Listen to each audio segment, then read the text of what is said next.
जम्मू आ गए, दिल्ली आ गए, अलग अलग जगह पे आ गए और अभी सरकार हमको कह रही है कि फिर से हम मेरी बात समझ गए क्या? सबके साथ मर्डर हो जाता है। हेलो बेटा, मध्य प्रदेश एडीपीओ के लिए मध्य प्रदेश के इतिहास का अध्ययन कैसे करें।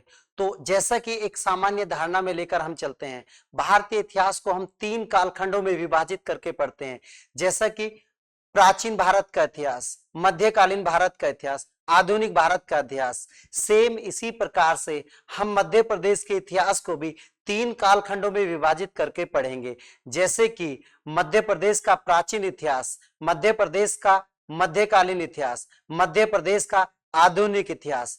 आप सब जानते हैं कि प्राचीन भारत के इतिहास को हम पाषाण काल से प्रारंभ करते हैं, उसके बाद ताम्र पाषाण काल, उसके बाद जो बेटा आता है सिंधु घाटी की सभ्यता, देन उसके बाद जो आता है वैदिक पीरियड, वैदिक पीरियड के बाद बेटा महाजनपद काल आता है। उसके बाद में बेटा हम यहाँ पर कुछ डायनेस्टियां पढ़ते हैं, जैसे कि डायनेस्टियों में यानी क्या होगा, मौर्य साम्राज्य हो जाता है, गुप्त साम्राज्य हो जाता है, सुग वंश हो जाता है। तो ये जो मैंने बताया है आपको इन्हीं के आधार पर यानी पाषाण काल में मध्य प्रदेश की क्या परिस्थितियां थी, मध्य प्रदेश के वो कौन कौन से यानी स्थान है जो ताम्र पाषाण काल से और पाषाण काल से संबंध रखते हैं।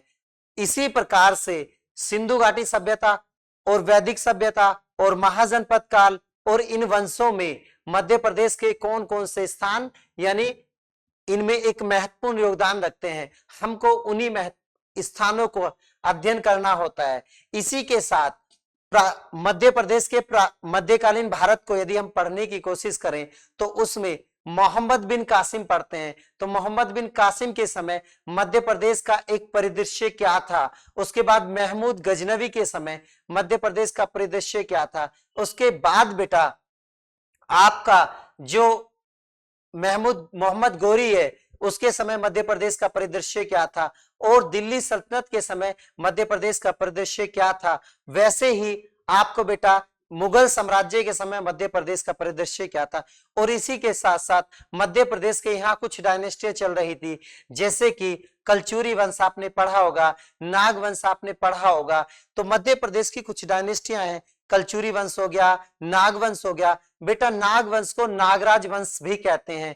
तो कलचुरी वंश, नाग वंश एक्सेट्रा कुछ डायनेस्टियों के बारे में आपको यहाँ देखना होता है। इसी के साथ मध्य प्रदेश को हम आधुनिक भारत के इतिहास के परिप्रेक्ष्य में जब पढ़ते हैं तो मध्य प्रदेश का आधुनिक भारत पढ़ते हैं। आधुनिक भारत जब हम पढ़ते हैं तो हम 16वीं शताब्दी का भारत, 17वीं शताब्दी का भारत, 18वीं शताब्दी का भारत, 19वीं शताब्दी का भारत इस टाइप में पढ़ते हैं। या कुछ बच्चे ऐसे नहीं पढ़ते हैं तो कुछ घटनाओं को क्रमवाइज अध्ययन करने का प्रयास करते हैं, जैसे कि यानी पुर्तगाली कंपनियों का भारत में आगमन हुआ, उस समय मध्य प्रदेश का परिदृश्य क्या था। उसके बाद ब्रिटिश भारतीय जो गवर्नर जनरल रहे प्रारंभ के, उस समय ब्रिटिश भारतीय कंपनियों और गवर्नर जनरल के समय मध्य प्रदेश का क्या इतिहास रहा है।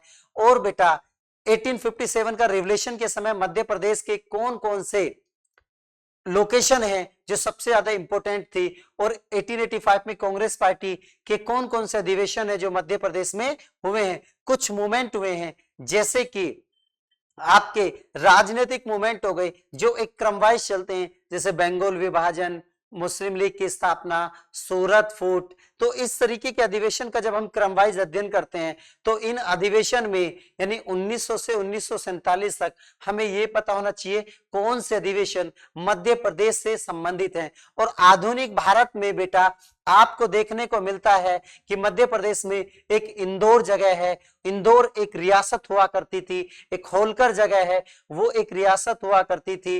वो एक बेटा रीवा जगह है, वो एक रियासत हुआ करती थी।